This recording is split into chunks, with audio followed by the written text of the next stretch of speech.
گر وقت آ پڑا ہے مایوس کیوں کھڑا ہے، اللہ بہت بڑا ہے، اللہ بہت بڑا ہے۔ حضرت عبداللہ ابن مسعود رضی اللہ تعالی عنہ کہتے ہیں کہ اللہ کے رسول صلی اللہ علیہ وسلم نے فرمایا کہ کسی کو بھی کوئی پریشانی اور غم لاحق ہو تو وہ کہے اللہم انی عبدک ابن عبدک ابن امتک ناصیتی بیدک ماض فی حکمک عدل فی قضاؤک اسألک بکل اسم هو لک سمیت به نفسک او انزلتہ فی کتابک او علمتہ احدا من خلقک او استأثرت به فی علم الغیب عندک ان تجعل القرآن ربیع قلبی ونور صدری وجلاء حزنی وذہاب ہمی، تو اللہ تعالیٰ اس کی پریشانی اور غم کو ختم کر دے گا بلکہ اس کی جگہ کشادگی بھی بنا دے گا۔ اور حضرت علی رضی اللہ تعالی عنہ کہتے ہیں کہ ایک مکاتب غلام نے ان کے پاس آ کر کہا کہ میں اپنی مکاتبت کی رقم ادا نہیں کر پا رہا ہوں، آپ ہماری کچھ مدد کر دیجئے۔ تو انہوں نے کہا کیا میں تم کو کچھ ایسے کلمات نہ سکھا دوں جو اللہ کے رسول صلی اللہ علیہ وسلم نے ہمیں سکھائے تھے؟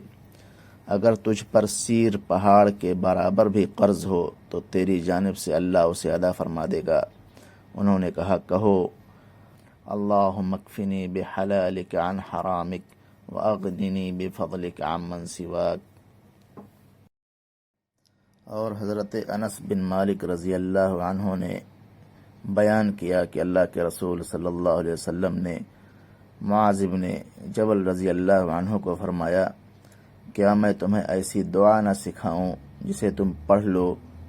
تو اگر احد پہاڑ کے برابر بھی تم پر قرض ہو تو اللہ اسے ادا کر دے گا۔ کہا تم کہو اللہم مالک الملک تؤتی الملک من تشاء وتنزع الملک ممن تشاء وتعز من تشاء وتذل من تشاء بیدک الخیر انک علی کل شیء قدیر رحمن الدنیا والآخرة ورحیمهما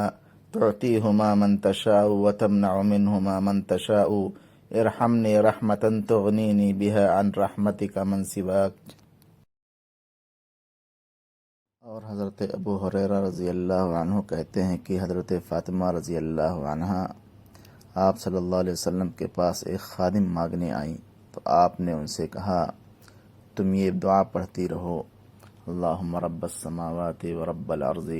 ورب العرش العظیم ربنا ورب كل شيء فالق الحب والنوى ومنزل التوراة والإنجيل والفرقان أعوذ بك من شر كل شيء أنت آخذ بناصيته اللهم أنت الأول فليس قبلك شيء وأنت الآخر فليس بعدك شيء وأنت الظاهر فليس فوقك شيء وأنت الباطن فليس دونك شيء اقض عنا الدين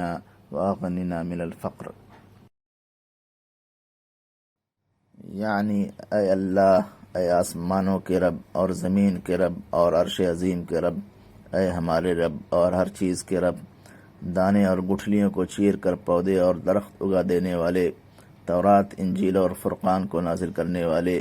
میں ہر اس ریگنے والی چیز کے شر سے تیری پناہ میں آتا ہوں جس کی پیشانی تیرے قبضے میں ہے۔ اے اللہ تو ہی اول ہے، تجھ سے پہلے کوئی شے نہیں، اے اللہ تو ہی آخر ہے، تیرے بعد کوئی شے نہیں، تو ہی غالب ہے، تیرے اوپر کوئی شے نہیں، تو ہی باطن ہے، تجھ سے زیادہ خفیہ کوئی شے نہیں۔ ہماری طرف سے ہمارا قرض ادا کر اور ہمیں غربت میں فراوانی عطا فرما۔